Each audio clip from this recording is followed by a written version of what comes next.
तो चलिए बढ़ते हैं आज की कहानी की ओर। दोस्तों, मेरी ट्रक राजस्थान की गली गली से वाकिफ थी। ऐसी कोई जगह नहीं थी जहां मैंने राजस्थान में डिलीवरी नहीं की हो। और आजकल के सफ़र में मैं राजस्थान के अलावा उसके आजू बाजू के स्टेट में भी डिलीवरी करने लगा था।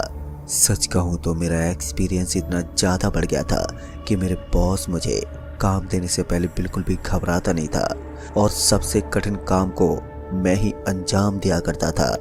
और एक दिन इसी तरह से मेरे बॉस ने एक बड़े काम को मेरे ऊपर सौंप दिया। हालांकि इन दिनों उन्होंने मेरी तनख्वाह भी काफ़ी हद तक बढ़ा ही दी थी, इसलिए मैं उनको कुछ बोल भी नहीं सकता था। बाकी ट्रक ड्राइवर की वजह मेरी तनख्वाह सबसे ज़्यादा थी। मुझे सबसे ज़्यादा पैसे मिलने की वजह से मुझे जो भी काम बताया जाता था मुझे बिंदास होकर उसको अंजाम देना पड़ता था। ऐसे में उस रात भी मैं ट्रक लेकर राजस्थान के अंदर ही डिलीवरी करने के लिए निकला हुआ था। दोस्तों, आप तो जानते ही हैं राजस्थान कितना पौराणिक राज्य है। यहाँ की चीज़ राजा महाराजाओं जैसी संस्कृति को प्रभावित करती है और यही वजह थी कि उस दिन ट्रक चलाते हुए मैं देख रहा था कि आज पहली बार मैं कोटा से थोड़ा दूर एक ऐसे इलाके में पहुंचा था जहां की सड़क बहुत ही ज़्यादा सुनसान थी। लेकिन मैं इन सब चीज़ों से अनजान ट्रक में गाने सुनता हुआ आगे बढ़ रहा था। रास्ता भी एकदम साफ था। मेरे बगल में मेरा एक हेल्पर कुंभकर्ण की नींद लेकर आराम से पड़ा हुआ था। एक बार के लिए तो मेरा मन किया कि मैं उसे एकदम से उठा दूं, लेकिन फिर मैंने उसे आराम करने ही दिया और मैं चुपचाप ट्रक चलाता रहा। फिर इसी बीच मेरी ट्रक एक बहुत ही पुरानी सी हवेली के पास पहुंच गई तो मैंने देखा कि उस हवेली के ऊपर बड़े अजीब तरह के चित्र बने हुए थे। उनको देखकर ऐसा लग रहा था कि इस हवेली में बहुत पहले कुछ लोग रहा करते थे और उन्हीं पौराणिक लोगों की ये सब तस्वीर कुछ इस तरह से बनाई गई हैं। उन सबको देखकर एक बार के लिए मैं सोचता ही रह गया और उसके बाद मैंने उन्हें नज़रअंदाज कर दिया। और तभी मेरी नज़र वहाँ पर मौजूद एक वाटर कूलर पर पड़ी तो मैंने देखा कि वहाँ वाटर कूलर लगा हुआ था और वहाँ ठंडे पानी की चीज़ की सुविधा थी। ऐसे में मैंने ट्रक को वहीं रोक दिया और ट्रक के अंदर वाली 2 बोतल लेकर नीचे उतरा। तो मैं नीचे उतरकर वाटर कूलर के पास पहुंचा और पानी पीने के बाद उन बोतल को भी पानी से भर लिया। तभी किसी ने मुझे पीछे से आवाज़ लगाई, नमस्ते भाई साहब, वो ट्रक आप ही का है क्या? इस पर मैंने पीछे मुड़कर देखा तो एक 40 से 45 साल का आदमी मेरे पीछे खड़ा था। इस पर मैंने भी अपनी गर्दन हिलाते हुए हाँ में जवाब दिया। तभी उस आदमी ने बोला, भाई साहब मुझे भी जरा आगे वाले कस्बे तक जाना था, क्या आप मुझे छोड़ दोगे? इस पर मैंने उस आदमी को बोला, आप एक काम करिए, आप पीछे वाले हिस्से में बैठ जाइए, वहाँ थोड़ा सामान तो है लेकिन उसके बगल में थोड़ी जगह भी है। फिर उस आदमी ने कहा, आज तक मैंने कभी भी इस वाटर कूलर से किसी भी मुसाफिर को पानी भरते हुए नहीं देखा। कहते हैं इस कूलर से जो भी पानी पीता है उसके साथ बड़े भयानक हादसे होने लगते हैं। इस पर मैंने उस आदमी से बोला, अरे भाई साहब ये राजस्थान है मुझे पता है, लेकिन ऐसा थोड़ा ही है कि यहाँ पर भूत प्रेत रहते हैं। इतना बोलकर मैं हंसने लगा, पर इस बार जैसे उस आदमी ने मुझे इस तरह से हंसते हुए देखा तो वो एकदम से बोल पड़ा, भाई साहब हर बार किसी चीज़ का मजाक नहीं उड़ाना चाहिए। इतना कहकर वो मेरी ट्रक की तरफ बढ़ने लगा। मैं भी मुस्कुराते हुए अपने ट्रक की तरफ बढ़ा। मैं किसी तरह से अपने खलासी को जगाकर उसे पानी पिलाना चाहता था। मैं ट्रक में पहुंचा और उसके बगल में पानी की 2 बोतलें रख दी। अब तक रात के 12:30 बजने को आए थे। खाना पीना करने के बाद बीच बीच में हम कभी ट्रक को रोक दिया करते और थोड़ी देर का ब्रेक ले लेते। लेकिन अब जब वो आदमी ट्रक के पिछले वाले हिस्से में जाकर बैठ गया था तो मैंने ब्रेक लेना सही नहीं समझा और ट्रक को आगे बढ़ाना ही बेहतर समझा। ऐसे में मैंने ट्रक का गियर डाला और उसे आगे बढ़ाना शुरू कर दिया। तभी मेरे बगल में बैठे हुए मेरे खलासी एकदम से उठ गया और उसने पानी की बोतल हाथ में लेते हुए कहा, अरे उस्ताद जी हम कहाँ पहुँच गए? इस पर मैंने उसकी तरफ देखते हुए बोला, हम दोनों अब एक ऐसे इलाके में पहुँच गए हैं जहाँ चारों तरफ तुम्हें अजीबोगरीब चीज़ नजर आने वाली है। मेरी बात सुनकर वो थोड़ा हैरानी से मेरी तरफ देखते हुए बोला, आप किस जगह की बात कर रहे हैं? इस पर मैंने उसको कहा, भाई तू एक बार खुद ही ट्रक से झांकते हुए बाहर की तरफ देख सकता है। उसने भी ऐसा ही किया। वो वहाँ की चीज़ देखकर थोड़ा हैरानी से बोला, अरे उस्ताद जी आपने ट्रक को कोई दूसरे रास्ते से क्यों ले लिया है? आप जानते हो ना ये रास्ता कितना ज़्यादा डरावना हो सकता है।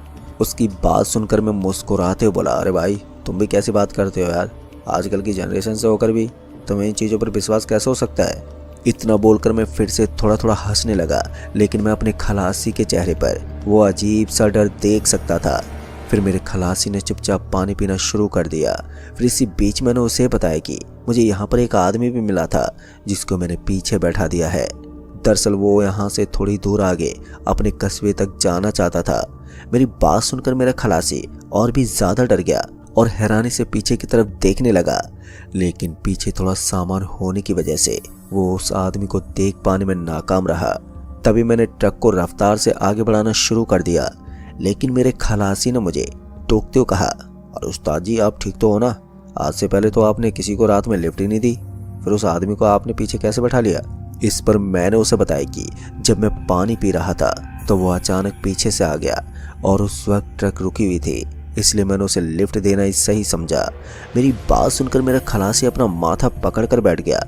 वो राजस्थान के काफ़ी चीज़ों से अच्छी तरह से रूबरू था, क्योंकि वो पहले भी यहाँ काफ़ी बार आया करता था। साथ ही उसकी पढ़ाई भी राजस्थान से होकर गुजरी थी। इसलिए उसने बोला, अरे उस्ताद जी, जब मैं हॉस्टल में रहा करता था ना, तब मेरे साथ भी एक भयानक घटना हुई थी और तभी से मैं इन पैरानॉर्मल एक्टिविटी जैसी चीज़ों से विश्वास करने लगा हूँ। आपने उस आदमी को लिफ्ट देकर मेरे हिसाब से तो सही नहीं किया। दोस्तों, ट्रक की रफ्तार अच्छी खासी थी और इसी बीच ट्रक की रफ्तार अपने आप ही कम होने लगी।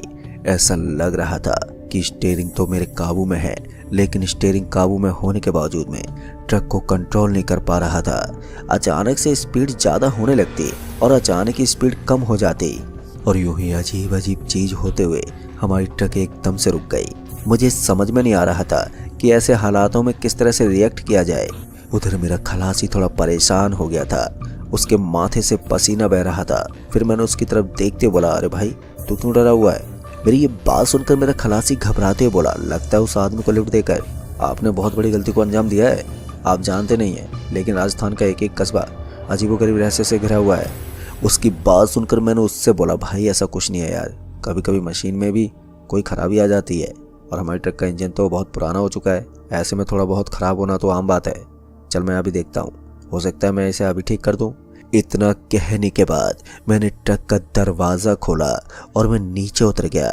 जैसे मैं ट्रक का दरवाज़ा खोलकर नीचे उतरा तो मैंने देखा कि वहाँ आसपास की सड़क बहुत ही ज़्यादा सुनसान लग रही थी। वो सड़क इतनी ज़्यादा सुनसान थी कि उसके ऊपर मैं अपने कदम पटकने की आवाज़ को सुन सकता था। मैंने एक दो बार भी वहाँ से किसी गाड़ी को गुजरते हुए नहीं देखा था। इस चीज़ को इग्नोर मारते हुए मैं जल्दी से ट्रक के बोनट को चेक करने लगा, लेकिन अजीब बात ये थी कि ट्रक एकदम सही लग रही थी। ट्रक के किसी भी पुर्जे में मुझे कोई भी समस्या दिखाई नहीं पड़ रही थी, लेकिन उसके बाद भी ट्रक स्टार्ट क्यों नहीं हो रही थी, इस बात को समझने में मैं पूरी तरह से नाकाम था। ऐसा भी हो सकता था कि कहीं ट्रक के इंजन के अंदर कोई प्रॉब्लम हुई हो, क्योंकि एक वही जगह थी जहां पर मैं ट्रक को देख नहीं सकता था। बाकी मैं अपने इस ड्राइविंग के लंबे करियर में सब कुछ सीख गया था। बाद में मैं वापस से ट्रक में आया और उसे स्टार्ट करने की कोशिश की, लेकिन अब वो स्टार्ट होने का नाम ही नहीं ले रही थी। फिर इसी बीच मुझे ऐसा लगा जैसे कोई चीज़ बहुत ही बुरी तरह से बदबू मार रही हो। ये चीज़ इतनी गंदी तरह से बदबू मार रही थी कि मुझे उल्टी करने का मन कर रहा था, और यही देखने के लिए मैं ट्रक के आसपास भटकने लगा। मैं समझ नहीं पा रहा था कि ये बदबू आ कहाँ से रही है, और इसी तरह इस पर ध्यान देते देते मैं आखिर में ट्रक के पीछे वाले हिस्से के पास पहुंच गया। जैसे मैं ट्रक के पीछे वाले हिस्से के पास पहुंचा तो मुझे एहसास हुआ कि ये बदबू यहीं से आ रही थी, और यहाँ पर एहसास करते ही मैंने ट्रक का वो पीछे वाला दरवाज़ा खोल दिया। इस बार जैसे मैंने ट्रक का पीछे का दरवाज़ा खोला तो उसके बाद का नज़ारा देखने के बाद मेरा दिल दहल गया, मानो मेरे पैरों के नीचे से ज़मीन सरक गई हो। दरअसल मैंने देखा कि जिस आदमी को मैंने थोड़ी देर पहले ट्रक के पिछले वाले हिस्से में बैठाया था, अब उसकी गर्दन टूटी हुई थी और वो मृत अवस्था में गाड़ी के अंदर पड़ा हुआ था। उसके बगल में सड़ा हुआ मांस भी गिरा हुआ था। मुझे समझ में नहीं आ रहा था कि ये मांस मेरी गाड़ी में कहाँ से आ गया। ऊपर से उसके हाथ में भी मुझे कुछ भयानक मांस के टुकड़े दिखाई पड़ रहे थे। आसान भाषा में कहा जाए तो वो मरा हुआ था, और उसके शरीर को देखकर ऐसा लग रहा था कि वो मरकर भी जिंदा है। उसकी आंखें अब एकदम से झपकने लगी थी, और फिर वो इस तरह से खड़ा हुआ मानो कोई लाश हवा से भरकर खड़ी हो जाती हो। उसने अपनी गर्दन को मेरी तरफ घुमा दिया और फिर एक डरावनी मुस्कान देते हुए मेरी तरफ बढ़ने लगा। इससे पहले कि कोई और हादसा मेरे साथ पेश होता, मैं भागता हुआ ट्रक के आगे वाले हिस्से में पहुंचा और ड्राइविंग वाली सीट पर बैठ गया। मैं पूरा पसीने से तरबतर हो चुका था।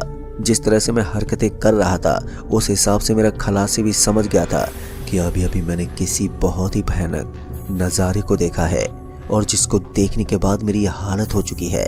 इसलिए मेरे खलासी ने पूछते हुए बोला, अरे उस्ताद जी, आपने ऐसा क्या देख लिया कि आप इस तरह से डरे हुए हैं? कहीं आपने कोई भूत तो नहीं देख लिया? इस पर मैंने पीछे की तरफ इशारा करते हुए कहा, वो आदमी कोई आदमी नहीं है, एक प्रेत है। ये सुनते मेरे खलासी के हाथ पैरों ने काम करना बंद कर दिया और फिर उसने मेरे ऊपर भड़कते हुए बोला, मैंने आपको पहले ही कहा था कि आपको किसी भी शख्स को इस तरह से लिफ्ट नहीं देनी चाहिए थी। आप राजस्थान की बातों से अच्छी तरह से वाकिफ हैं। यहाँ पर लोग किस तरह की बातें बताते हैं, फिर भी आपने ऐसा किया। ये सुनने के बाद मैं सदमे में था। मुझे समझ में नहीं आ रहा था कि इस समय मुझे क्या करना चाहिए और मैं ऐसा क्या करूं कि हम दोनों यहाँ से आसानी से जिंदा बचकर निकल सकें। ऐसे में मैंने अपने खलासी की तरफ देखते बोला, यार मुझे मालूम नहीं था कि ये सब हो जाएगा। फिर इसी बीच हमारी नज़र ट्रक के साइड मिरर में पड़ी तो मैंने देखा कि वो आदमी हमारी तरफ बढ़ रहा था। मैं बार बार ट्रक की चाबी घुमाकर उसे स्टार्ट करने की कोशिश तो करता, लेकिन वो स्टार्ट होने का नाम ही नहीं ले रही थी। ऊपर से वो बहुत ही डरावना सा दिखने वाला हैवान अब हमारे और भी करीब पहुंच गया था। मैंने अपने खलासी की तरफ देखते हुए बोला, मुझे लगता है भाई हम दोनों को ट्रक से नीचे कूद जाना चाहिए और यहाँ से पैदल आगे तक पहुँचना चाहिए। इस पर मेरे खलासी ने कहा, आपका दिमाग तो ख़राब नहीं हो गया है? जब तक हम इस ट्रक के अंदर मौजूद हैं तब तक ये ताकत हमें बहुत ही कम नुकसान पहुँचा पाएगी, क्योंकि ये बुरी शक्ति चाहती है कि हम दोनों ट्रक से नीचे निकल जाएं और फिर ये हम दोनों के साथ कुछ ऐसा करे जो हमारी सोच से परे हो। उसकी बात सुनकर मैंने ट्रक के अंदर रहना ही बेहतर समझा, क्योंकि मुझसे ज़्यादा मेरा खलासी इन चीज़ों को जानता था। उसके बाद मेरे खलासी ने बोला, ये एक ऐसा शैतान है जो आपको छल कपट के द्वारा अपने जाल में फंसाने की कोशिश करता है। ऐसा भी हो सकता है कि हम दोनों का ही रूप लेकर हमें बाहर बुलाने की कोशिश करे। इसलिए चाहे कुछ भी हो जाए, लेकिन हमें ट्रक से नीचे नहीं उतरना चाहिए। और फिर मेरे खलासी ने बोला, उस्ताद जी आप एक काम करिए, आप बिल्कुल मेरी ही तरह अपनी आंख बंद करके ट्रक के अंदर बैठ जाइए। उसके बाद जो होगा वो देखा जाएगा। हमें किसी भी तरह से इस छलावे को देखने से बचना है। मेरे हेल्पर की बात सुनकर मेरे अंदर अब फिर से थोड़ी हिम्मत आ रही थी और उसके बताए मुताबिक मैंने भी ठीक वैसा ही करना शुरू कर दिया। मैं बहुत ही कोशिश करके उन चीज़ों को नज़रअंदाज करने की कोशिश कर रहा था, मगर डर और खौफ ने मुझे कुछ इस तरह से सताया हुआ था कि ना चाहते हुए भी अचानक से मेरी आंख खुल जाती और मैं बाहर की तरफ देखने लगता। ये सब मेरे लिए इतना आसान नहीं था। इस वक्त मैं जिस जिंदगी को काट रहा था वो मेरी जिंदगी का सबसे भयानक दौर था। मुझे समझ में नहीं आ रहा था कि अब अपने खलासी के साथ किस कदम को अंजाम दूं। फिर इसी बीच मेरे खलासी ने मुझे आवाज़ देते कहा, अरे उस्ताद जी आपके आगे हाथ जोड़ता हूँ, आप कृपया करके अपनी आंखों को बंद रख लीजिए, वरना आप अपने साथ साथ मुझे भी मरवा दोगे। फिर उसके बाद मैंने फिर से अपनी आंखें बंद कर ली। मैं नहीं चाहता था कि मेरी वजह से मेरे खलासी के ऊपर भी कोई खतरा मंडराए। ऐसे में जितनी जल्दी हो सके मैं अपनी आंखों को बंद करने का प्रयास करने लगा। अब तक टाइम धीरे धीरे बीत रहा था और उसके साथ ही मेरे दिल की धड़कन भी तेज हो रही थी। मैं चाहता था कि जल्दी से जल्दी ये वक्त बीत जाए और मेरी जिंदगी के कुछ भयानक और डरावने पल बहुत ही जल्द मेरी जिंदगी से दूर हो गए। देखते ही देखते डर और खौफ के माहौल में मैंने कब रात बिता दी मुझे पता ही नहीं चला। फिर उसके बाद मैंने अपनी आंख खोलकर देखा तो चारों तरफ उजाला हो गया था और चारों तरफ उस उजाले के बीच में मैं अब अपने आप को काफ़ी हद तक सुरक्षित महसूस कर रहा था। मेरे बगल में मेरा खलासी मानो कुंभकर्ण की नींद सो गया था। रात को हम कितनी जल्दी सो गए हमें खुद मालूम नहीं पड़ा, लेकिन अच्छी बात ये थी कि अब उस भयंकर से दिखने वाले शैतान का हमारे ऊपर कोई भी कहर नहीं था। हम दोनों अपने आप को बहुत ही ज़्यादा नॉर्मल महसूस कर पा रहे थे। उधर मेरे खलासी को भी ये सब देखकर बहुत ही अच्छा महसूस हो रहा था। फिर उसके बाद मेरे खलासी ने कहा, उस्ताद जी आज तो हम दोनों मरते मरते बचे हैं, अगर आज हम अपने ट्रक से नीचे उतर जाते तो पता नहीं क्या हो जाता। उसके बाद मुझे काफ़ी सुकून सा मिल रहा था। बाद में हम दोनों जने ट्रक लेकर राजस्थान को उस इलाके से निकल गए। वहाँ से थोड़ी दूर आगे जाने के बाद हमारी मुलाकात एक ताऊजी से हुई।